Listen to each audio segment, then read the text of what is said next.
آپ مجھے بتائیں اتنے بڑے محدث مفسر استاد شیخ پیر بزرگ ان کی خدمت میں رہ کے حج کے اسفار میں اللہ پاک کی نعمت عطا فرمائے، بہت بڑی بات ہوتی۔ مولانا زکریا رحمۃ اللہ تعالیٰ علیہ خود فرماتے تھے کہ میرا ذہن یہ تھا کہ شاید سفید داڑھی میری ہوگی، ان دنوں میں جا کر رب کریم مجھے علم حدیث پڑھانے کی خدمات دیں گے، لیکن اللہ نے ایسا کیا کہ جس وقت میں نے اسباق مکمل کر لیے اور باقی ترتیبیں پوری ہو گئیں، کتابیں پڑھانے میں آئیں، تو مجھے اللہ نے علم حدیث کی خدمت بھی ساتھ دے دی، اور ایسی علم حدیث کی خدمت ہے یقین مانیے آپ حیران ہوں گے۔ عرب و عجم میں حضرت شیخ زکریا کا کام ہے، عربی زبان میں، فارسی زبان میں، اردو زبان میں حضرت شیخ زکریا رحمۃ اللہ علیہ کی وہ خدمات جو رہتی دنیا تک یاد رکھی جائیں گی۔ ایک کتاب ہے امام مالک رحمۃ اللہ علیہ لکھی ہے، یہ امام مالک نے اس وقت رحمہ اللہ لکھی ہے جب امام بخاری رحمۃ اللہ تعالیٰ علیہ کے والد کا بھی نکاح بھی نہیں ہوا تھا ان کی والدہ سے۔ امام بخاری کی پیدائش سے کئی سال پہلے موطا امام مالک لکھی، امام مالک رحمہ اللہ نے، حضرت شیخ زکریا رحمہ اللہ نے اس کی شرح لکھی ہے، اوجز المسالک 16 جلدوں میں ہے، پرانی جلد 6 ہیں، وہ چھوٹے بڑے موٹے موٹے ہیں، اب چھوٹی چھوٹی انداز میں 300-400 صفحات میں 16 جلد ان کی پوری کر کے چھپ گئی ہیں۔ بڑے بڑے عرب علماء اس کو پڑھتے ہیں، ایسے ایسے علماء پڑھتے ہیں کہ آپ حیران ہو جائے۔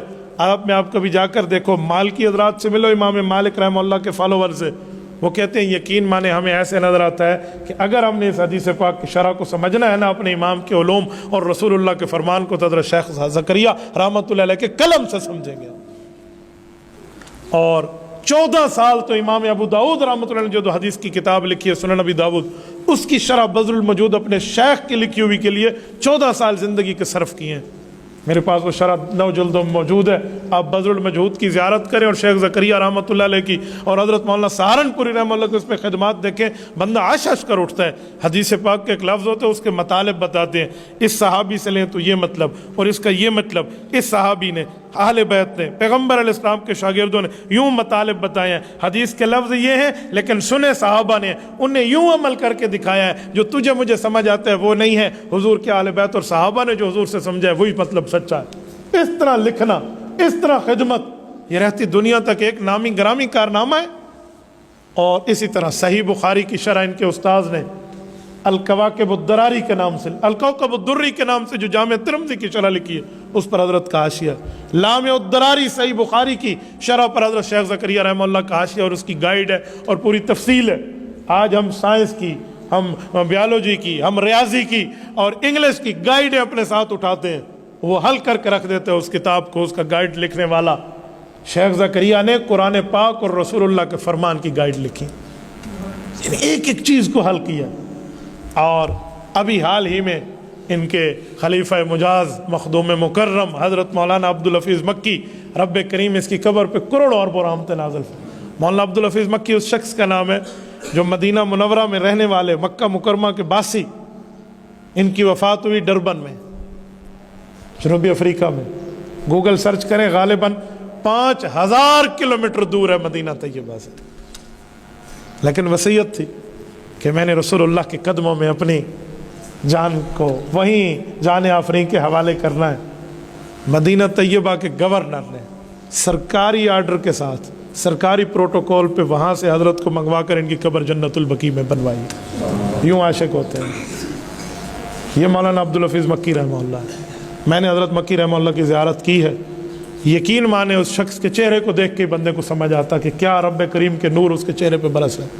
میں نے مولانا پیر عزیز الرحمن ہزاروی رحمہ اللہ کی زیارت بھی کی اور کئی عرصہ وقت بھی ان کی خدمت میں گزارا ہے۔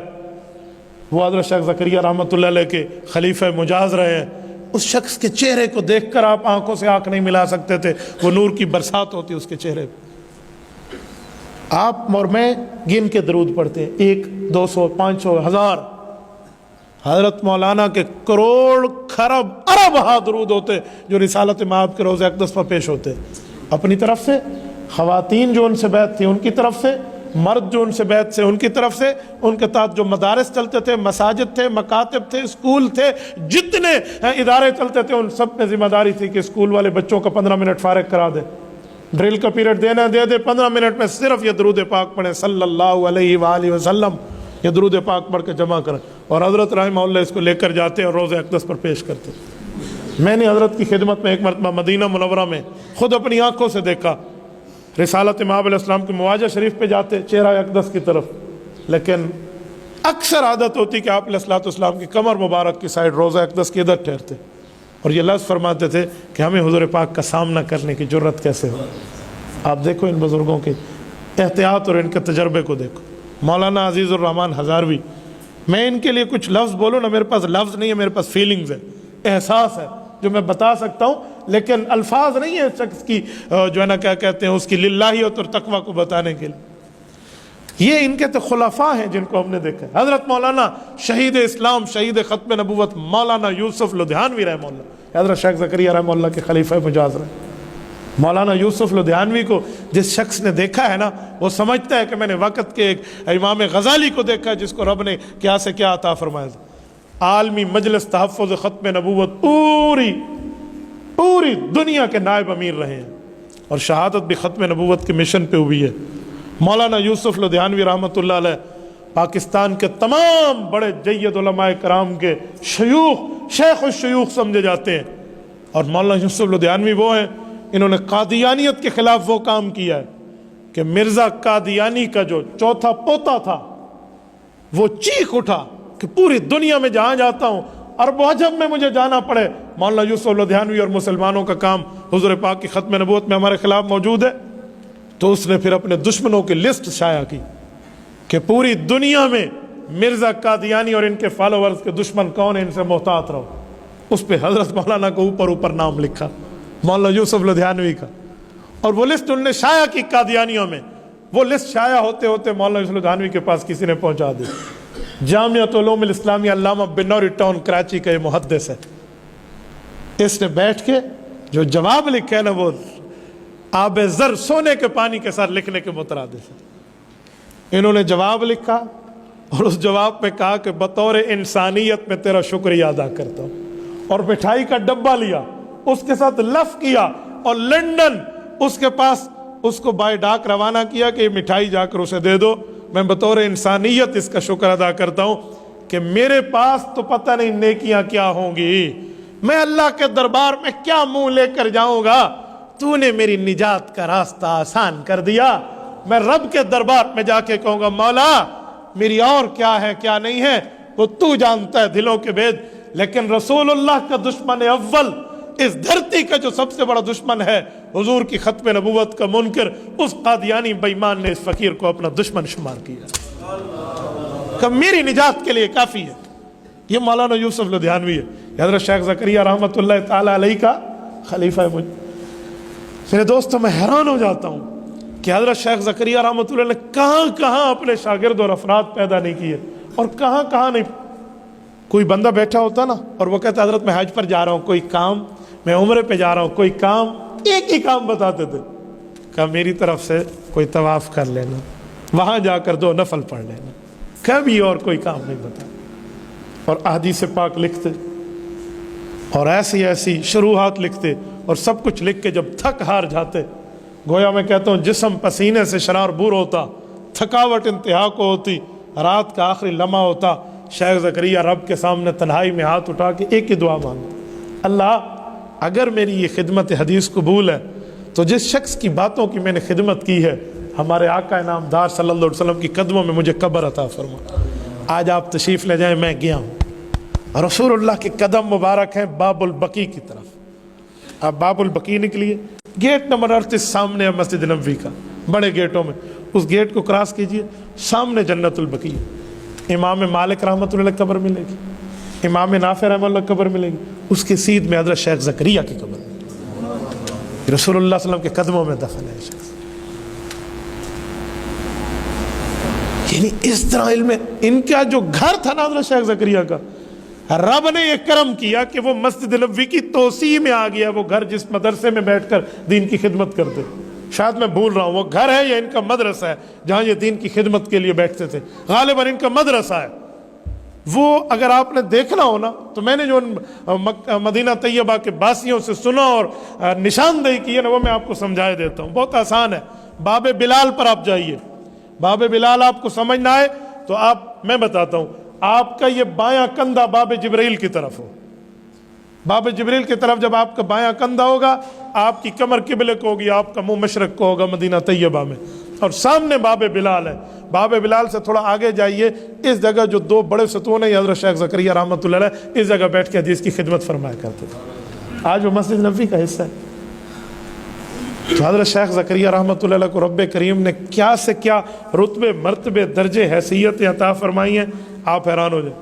علم حدیث کی خدمات پہ حضرت شیخ زکریا رحمۃ اللہ علیہ نے رسول اللہ صلی اللہ علیہ وآلہ وسلم کے حجۃ الوداع اور تمام عمرے جو حضور پاک نے پوری زندگی میں کیے ہیں، ان تمام عمرات اور حج کی تفصیل احادیث پاک کی روشنی میں لکھی ہے، جز حجۃ الوداع والعمرات کے نام سے۔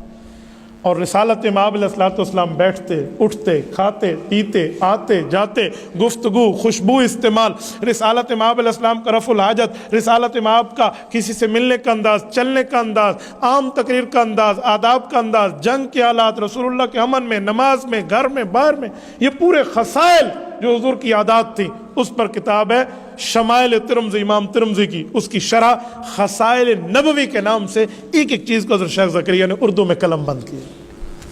یہ خصائل نبوی دیکھنے کے قابل ہے، شاید کوئی صفحہ ایسا ہو جو آپ کے آنسوؤں سے بھیگ نہ جائے۔ آپ ایک مرتبہ اس خصائل نبوی کو لے کر تو پڑھیے، حضرت شیخ رحمہ اللہ کی اس شرح کی خدمت کو دیکھیے کہ انہوں نے رسالت مآب علیہ السلام کی گفتگو کے آداب کے ہاتھ ہلانے تک کو بھی ذکر کر دیا۔ چلنے کوئی حضور پاک کو بلائے تو کس طرح، آپ علیہ السلام کسی کو دیکھے تو کس طرح۔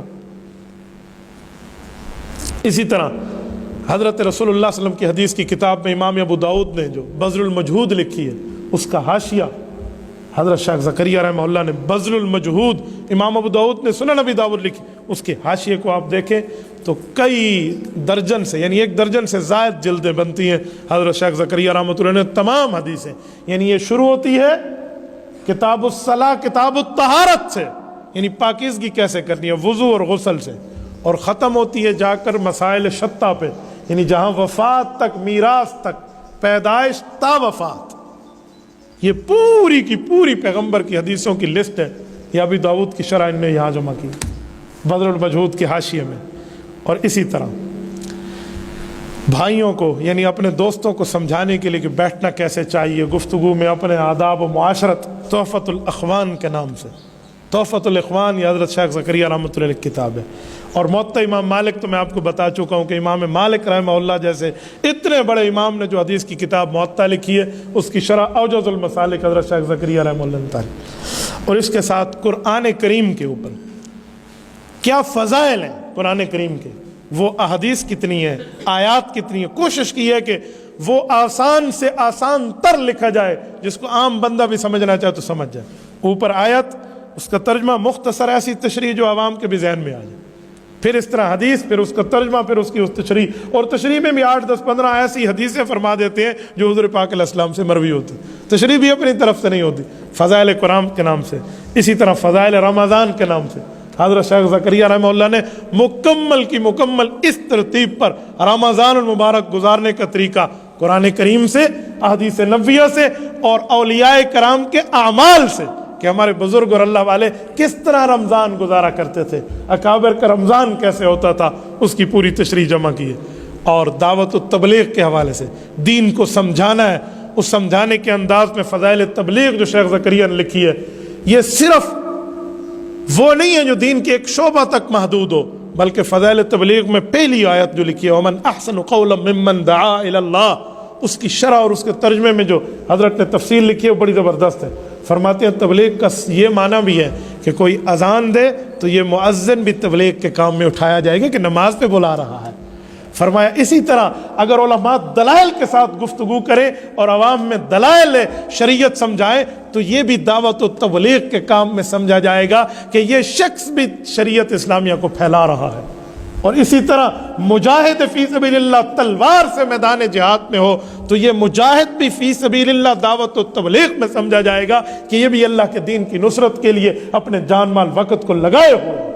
حضرت شیخ نے فضائل تبلیغ میں پورے دین کے شعبوں کا استقصاء کیا ہے، اور ایسے ایسے انداز میں آیت سے، حدیث سے، صحابہ کے عمل سے، اولیاء کے اقوال سے، بزرگوں کی ترتیب سے فضائل تبلیغ لکھی ہے۔ آپ پڑھیں، یقین مانے بندے کی روئیں روئیں تک ایک نور کی بات پہنچ جاتی ہے۔ حضرت شیخ زکریا اس طرح الکوکب الدری جامع ترمذی میں امام ابو عیسیٰ ترمذی رحمہ اللہ جیسے شخص. امام ترمذی کون ہے؟ اس وقت کا اتنا بڑا ذہین شخص ان کے مقابلے کا کوئی نہیں تھا. سنیے حضرت امام ترمذی رحمہ اللہ آخری زمانے میں آنکھوں کا دکھنا کم ہو گیا تو موتیا آ گیا آنکھوں پر. اس کے علاج سے پہلے دکھتا کچھ نہیں تھا, علاج ہوا بعد میں دکھا, لیکن جب نہیں دکھتا تھا حج پر جا رہے تھے, اپنی سواری اونٹ پر بیٹھے تھے, علاقے سے گزر رہے ہیں تو حضرت امام ترمذی کا ذہن کام کر رہا ہے کہ میں اس علاقے سے اسے ایک جگہ سے گزرتے ہوئے یوں ہوا, اپنے سر کو نیچے کیا جیسے کوئی چیز سے بندہ اٹکتا ہے اور بچ جائے. تو قافلہ رک گیا کہ کیا ہوا؟ کہا ادھر ایک درخت ہوتا تھا, جس زمانے میں گزرتا تھا اس کی ٹہنیاں یہاں جھکی ہوتی تھی, تو مجھے اندازہ ہو کہ میں اس جگہ سے گزر رہا ہوں. انہوں نے کہا جی درخت تو کوئی نہیں. کہا جی بیٹھ جاؤ, اگر میرا حافظہ کام کرنا چھوڑ گیا تو میں پیغمبر کی حدیث کی خدمت کیسے کروں گا, معلوم کرو. بستی والوں سے پوچھا گیا, انہوں نے کہا جی ہاں یہاں درخت ہوتا تھا, ہم نے کچھ عرصہ قبل کاٹ دیا. یہ امام ترمذی رحمہ اللہ. کہاں سے لائیں گے آپ ان جیسے علمی آسمانوں کے مقابلے میں کوئی دنیا کا عالم؟ یہ ہے جو رسول اللہ صلی اللہ علیہ وسلم کی دین اور شریعت اور حدیث کی محنت کرنے والے. ان کی کتاب کی جو شرح ان کے استاذ نے الکوکب الدری کے نام سے لکھی, اس کو پوری تفصیل اور گائیڈ سے حاشیہ میں حضرت شیخ زکریا رحمہ اللہ نے سمجھایا. اس جیسے بندوں کی حکایات صحابہ کے نام سے, اللہ اکبر, یہ وہ کتاب ہے جس میں پیغمبر کے صحابہ اور تابعین کے ان اچھوتے واقعات کو جمع کیا گیا ہے کہ کوئی ایک واقعہ ایسا نہیں ہے. 200 صفحات پہ مشتمل یہ کتاب ہے. ایک واقعہ ایسا نہیں ہے کہ جس کو آپ شروع کریں اور ختم کرنے سے پہلے آپ کا دل چاہے کہ میں بند کر دوں. اور یہ ان دنوں میں لکھی حضرت شیخ نے, جن دنوں میں ڈاکٹروں نے کہا تھا کہ حضرت آپ تھک گئے ہیں, آپ ذہنی طور پہ بھی آرام کریں, جسمانی طور پہ بھی آرام کریں. حضرت نے کچھ عرصہ آرام کیا, طبیعت ٹھیک ہوئی تو لکھ لیا. ابھی ڈاکٹر نے اجازت نہیں دی تھی, انہوں نے حکایات صحابہ لکھ لی. لیکن کچھ سازشی اور ظالم لوگ وہ ہیں جو کہتے ہیں شیخ زکریا کا نعوذ باللہ حافظہ کام کرنا چھوڑ گیا تو ان دنوں میں لکھی تھی, اور وہ پوری فضائل اعمال پہ اعتراض کرتے ہیں. جی نہیں, یہ بات صرف حکایات صحابہ کی ہے, اور کام کرنا چھوڑ گیا ذہن والی بات نہیں ہے. بات یہ تھی کہ ڈاکٹروں نے کہا تھا حضرت آپ تھوڑا آرام فرمائیں. مثلا میں آپ کو کہوں آپ ذہن کو سکون دیں, دل کو سکون دیں, اس کا کیا معنی؟ آپ کو ہارٹ اٹیک ہو گیا اور آپ پاگل ہو گئے ہیں ذہن کو سکون دیں؟ تو بھائی اس کا معنی سکون اور آرام ہوتا ہے. سلام پیش کرو اس زکریا رحمہ اللہ کی خدمت کو جس نے اتنا زیادہ مصروفیت کے باوجود بھی, ڈاکٹروں کے آرام کے ہدایات کے باوجود بھی وہ کتاب لکھی ہے جو رہتی دنیا تک ایک مایا ناز سمجھی جائے گی. اور اسی طرح الاعتدال فی مراتب الرجال, جو ہمارے بڑے بڑے بزرگ ائمہ فقہا گزرے ہیں, ان میں ایک ایک کا مرتبہ علم دین میں کتنا ہے, اس کے مراتب کی ترتیب اور ان کے احوال پر اور ان کے واقعات اور قصص پر حضرت شیخ کی ایک مایا ناز کتاب ہے. ایک کتاب فضائل حج ہے, آپ فضائل حج کو پڑھیں, دل سے ایک دفعہ پڑھیں, آپ کا حج پہ دل تڑپنے نہ لگ جائے. آپ مجھے کہنا کہ میں نے فضائل حج نہیں پڑھی. یاد رکھیں, آپ ایک مرتبہ فضائل حج کو تھوڑا کھول کے تو دیکھیں. شیخ زکریا رحمہ اللہ ایک موقع پہ جا کے کہتے ہیں مدینہ کے باسیو خوش قسمت ہو تم لوگ, تمہیں رسول اللہ کا قرب ملا ہے, روزانہ کی بنیاد پہ تم اللہ کے رسول کی خدمت میں حاضر ہو کر اپنا سلام سنا سکتے ہو. فضائل اعمال میں یہ سب چیزیں جمع ہو گئی. اس طرح فضائل صدقات لکھی ہے. فضائل صدقات, صدقے کے اوپر ایسے صدقات پر ہے. مجھے ایک دوست بتا رہے تھے کہ میں حالت فقر میں بھی صدقہ کرتا ہوں, اگرچہ مجھے خود طلب ہوتی ہے لیکن پھر بھی دیتا ہوں. میرے سامنے وہ حدیثیں ہیں جو حضرت شیخ نے فضائل صدقات میں جمع کر دی. اور اس طرح فضائل تجارت, یہ بزنس مین کے لیے, یہ تجار کے لیے, کہ تجارت کے معاملات میں جو جھوٹی قسم نہیں اٹھائے گا اور تجارت کو صحیح تاجر رکھے گا, حضور نے فرمایا کہ وہ تاجر انبیاء کے ساتھ اٹھایا جائے گا. التاجر الصدوق مع النبیین والصدیقین, فرمایا صحابہ اور انبیاء کے ساتھ سچا تاجر اٹھایا جائے گا. جھوٹا بندہ بولے, جھوٹی قسم اٹھائے, حدیث میں ہے مال بک جائے گا, برکت بھی اٹھ جائے گی, پھر برکات نہیں ہوں گی. تو تاجر صادق ہونا چاہیے, اس کے لیے جو حضرت نے دلائل. اس طرح لامع الدراری, یہ بھی حضرت شیخ زکریا رحمۃ اللہ علیہ کے شیخ نے, اور حضرت گنگوئی رحمہ اللہ کے حوالے سے مولانا یحییٰ رحمہ اللہ نے جو صحیح بخاری کی شرح لکھی ہے, پوری صحیح بخاری کی شرح کا حاشیہ حضرت شیخ زکریا نے اس پر لکھا ہے. اس طرح فضائل درود شریف ہے. فضائل درود شریف حضرت شیخ زکریا رحمۃ اللہ علیہ کی وہ کتاب ہے, یقین مانیے آج تک میں اپنی بات کروں, میں کسی قبرستان سے گزروں مجھے واقعہ یاد آ جاتا ہے. حضرت شیخ فرماتے ہیں کہ ایک اللہ والا ایک قبرستان سے گزر رہا تھا، تو رب نے اس پر کھول دیا۔ اللہ کی طرف سے کرامت ہوتی ہے، کرامت اللہ کھولتا ہے، بندے کے اختیار میں نہیں ہوتا۔ اللہ نے کھول دیا کہ فلاں ان لوگوں کو عذاب ہو رہا ہے، تو اس بندے نے 20 مرتبہ درود پاک پڑھا صلی اللہ علیہ وآلہ وسلم اور ان لوگوں کو ہدیہ کیا۔ واپس ہوا، آیا تو ان پر عذاب ہٹ چکا تھا، کہ تیری ان 20 مرتبہ درود پاک پڑھنے کی برکت ہے۔ میں صرف اپنی بات بطور تحدیث بالنعمت کے کہتا ہوں، اگر میں روک نہ سکوں نا قبرستان سے گزرتے ہوئے، لیکن اس پر عمل میرا ضرور ہوتا ہے، چاہے آگے جاتے تک میں پورا کر لوں۔ ہمارے ایک دوست ہیں، انہوں نے تو درود پاک پڑھ کے رکھا ہوا ہے اسی لیے اپنے پاس، کہ اگر قبرستان سے گزرتے ہوئے مجھے وقت نہ ملا تو میں وہ 20 مرتبہ اپنے پڑے ہوئے اکاؤنٹ میں سے ان کو ہدیہ کر دوں گا۔ آپ فضائل درود شریف پڑھیں تو سر حضرت شیخ زکریا رحمۃ اللہ علیہ نے میرے خیال میں بر صغیر میں سب سے پہلی جو درود پاک پر کتاب لکھی گئی ہے فضائل درود شریف کے نام سے، اردو میں حضرت شیخ زکریا کا کام ہے۔ اس سے پہلے درود شریف پر بر صغیر میں آپ کو یوں کتاب نہیں ملے گی، اس طرح کتاب کو لکھا۔ اور پتہ ہے کیسے لکھا؟ حضرت جی مولانا الیاس دہلوی رحمۃ اللہ علیہ کے کہنے پر، حضرت مولانا الیاس دہلوی رحمۃ اللہ، ان کے چاچو بھی ہیں، ان کی پہلی شادی ان کی سالی سے ہوئی تھی، تو ہم زلف بھی ہیں۔ تو مولانا یا کاندلوی رحمۃ اللہ، مولانا الیاس، حضرت جی مولانا الیاس بانی تبلیغ جماعت، ان کے استاذ بھی ہیں۔ تو کہتے اتنا انہوں نے مجھے اصرار کیا کہ درود شریف پر ابھی تک تیری کتاب نہیں آئی، درود پاک پر آپ نے نہیں لکھا۔ تو کہتے میں کبھی ادھر مصروف، کبھی ادھر اس کام میں مصروف، اس کتاب میں۔ تو ایک مرتبہ نماز کی اقامت ہو رہی تھی، جب اقامت پوری ہوئی تو میرے چاچو مولانا الیاس رحمہ اللہ نے یوں سر صف سے باہر نکالا اور مجھے کہا زکریا اب تو چھٹیاں ہو گئی ہیں، رمضان آ رہا ہے، شعبان کا مہینہ، اب تو لکھ لے۔ یہ اس وقت ابھی امام اللہ اکبر کرنے پر تھا، اس وقت کہا مجھے رونا آ گیا اپنے چاچو کی لجادت پر۔ وہ رمضان گزرا، حضرت شیخ نے پوری کتاب لکھ دی، یہ فضائل درود شریف۔ آپ اس کو لیجئے اور اپنے پاس پڑھیے۔ اور میرے دوستو اس طرح آپ بیتی لکھیے، وہ بھی حضرت کی پوری اپنے سوانح حیات ہے۔ کنز المتواری 36 جلدوں میں علم حدیث کی خدمت ہے، ابھی مکہ مکرمہ سے چھپ کے آئی ہے، 36 جلدوں میں کنز المتواری۔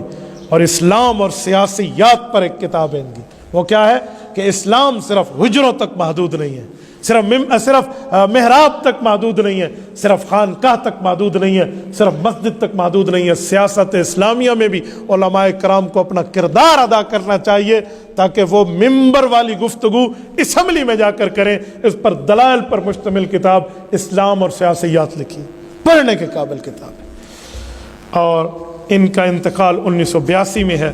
دعا فرمائے رب کریم حضرت مولانا محمد زکریا کاندلوی رحمہ اللہ کی قبر پر کروڑوں اور رحمت نازل فرمائے، ان کا فیض اللہ ہمیں عطا فرمائے۔